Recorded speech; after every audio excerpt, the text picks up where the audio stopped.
Dear viewers, welcome back to the analysis of YOLENO TV. I hope you're well from wherever you're watching this channel. I'd like to start by appreciating everyone who is making this channel grow. If you wish to support us, just subscribe to our channel and also give this video a like. Now, yesterday, we did some two analysis regarding Jubilee's NDC. And the first analysis was one that we did in the morning, and then there was another one that we did late in the evening. So there are some things that I observed after the NDC meeting.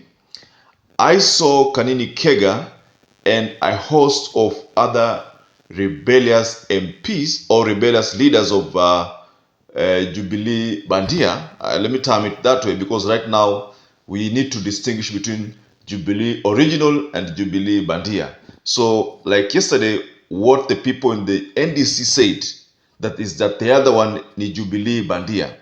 So the faction of Jubilee Bandia, led by Kanini Kega, said that that event was a simple or just another political rally. It was not an NDC.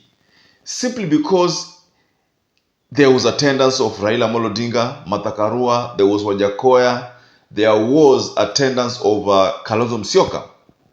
But that cannot mean that that was not an NDC. Allow me to take you back to ANC's NDC last year when Mudavadi convened a meeting and pretended that the members had given him mandate to work with William Ruto. That if yesterday's event was not an NDC, then Mudavadi's was also not an NDC. But that's not what I want to talk about in this analysis. I observed that Kanini Kega has lately been a ghost worker of the East African Legislative Assembly.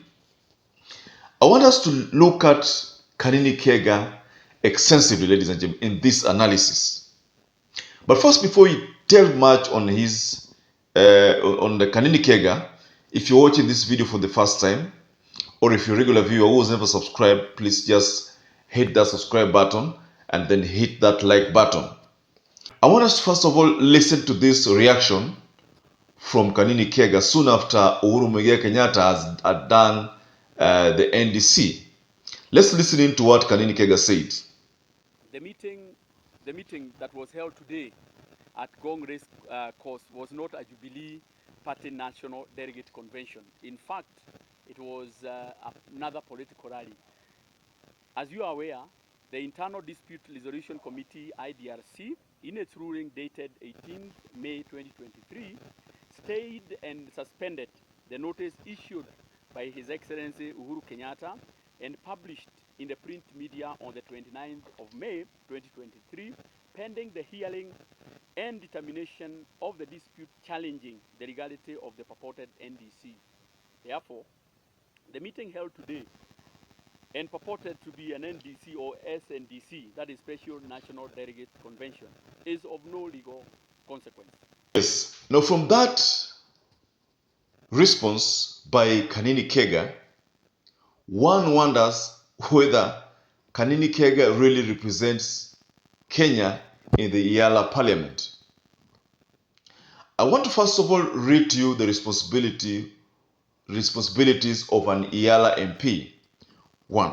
So, under Article 49 of the East African Community Treaty, it stipulates that the responsibility of East African Legislative Assembly are to be the legislative organ of the community, liaise with the national assemblies of the partner states on matters relating to community, debate and approve the budget. Debate and approve the budget.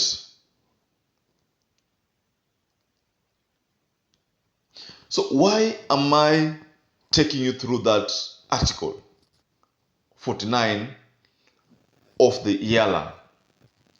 I have lately observed that Kanini Kega hardly represents those functions. I have realized that Kanini Kega plays the role of Malala I mean, let's be honest here. Malala has been a busybody. I mean, that's the term I can refer to him because lately he has been on a charm offensive of Raila Amolo Odinga's Nyanza stronghold. And one of the core function or the core responsibility that I think was given to Malala was to weaken Raila Amolo Odinga's stronghold because that is the only way, a place that William Ruto finds a huge threat in. So Malala has been purporting to be weakening Raila Amolo Odinga's stronghold.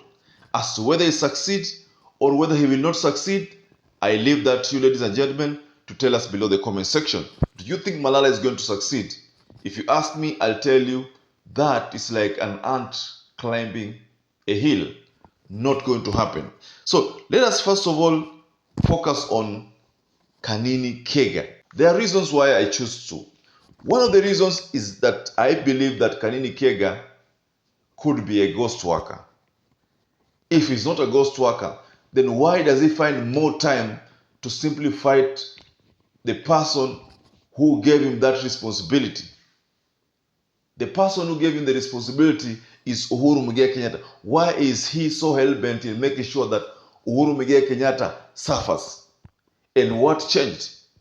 I have talked about Kanini Kega in this channel so many times, and I want to remind you, ladies and gentlemen, again that the reason why Kanini Kega is where he is, just forget Sabina Chege, but Kanini Kega is because of Uhuru Muigai Kenyatta. Uhuru Muigai Kenyatta is the reason why Kanini Kega is where he is. I mean, talk about TNA formation and all the expenditures on the TNA formation. We talked about it in our previous analysis. Uhuru Muigai Kenyatta made sure that they came to the public domain as politicians.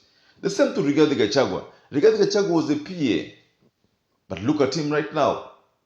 He's assumed the second in command, courtesy of Uhuru Muigai Kenyatta. Uhuru Muigai Kenyatta would have wanted not to relinquish the presidency to any other person. He would have decided to maybe give it back to the army if he so wished to. But he chose to do it peacefully because the Supreme Court had done whatever they did. Chebukati had already made his own declaration, so there was nothing Uhuru Muigai Kenyatta would have done at that particular moment.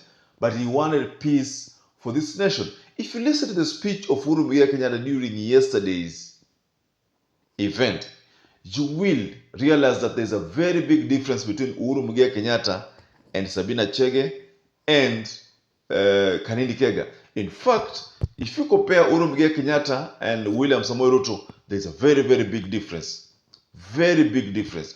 Uhuru does not abuse people, does not insult people. That's what he said in yesterday's press. And he sort of told these rebellion people to focus on what they want. If they want to leave the party, they just leave the party. Kanini Kega can as well just walk out, form his own party, then use his own finances to make sure that party becomes strong.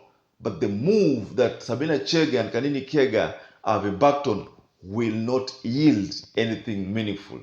And that is what was reassured in yesterday's NDC. So the fact that Kanini Kega is saying that yesterday's NDC was just another political rally is quite misplaced. That narrative is pretty misplaced, but of course we know that Kanini Kega cannot say anything apart from belittling the person who gave him that political limelight. And we're talking about Uhuru Muigai Kenyatta.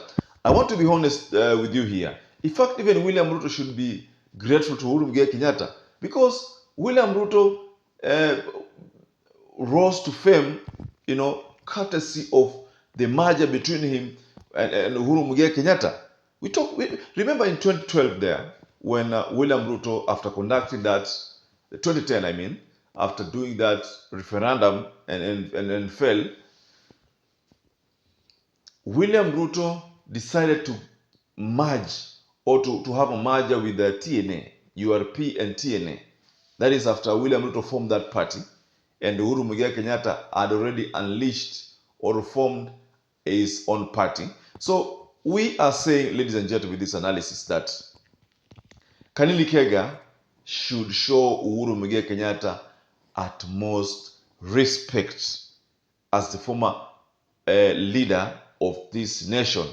Uhuru Muigai Kenyatta must be given the respect he deserves. And Kanini Kega should go back to work. There is Shabal. There are so many other people who are appointed, who are nominated for that position, but we've not been hearing them make a lot of noise just the same way as Kanini Kega does. Kanini Kega should follow in the steps of people like Shabal, who are also nominated by ODM to represent ODM ideologies. They have not, and I repeat, they have not come out publicly to talk ill of Raila Amolo Odinga just because Raila Amolo Odinga could not. They have not come out publicly to denounce Raila Amolo Odinga or publicly to talk bad about Raila Amolo Odinga.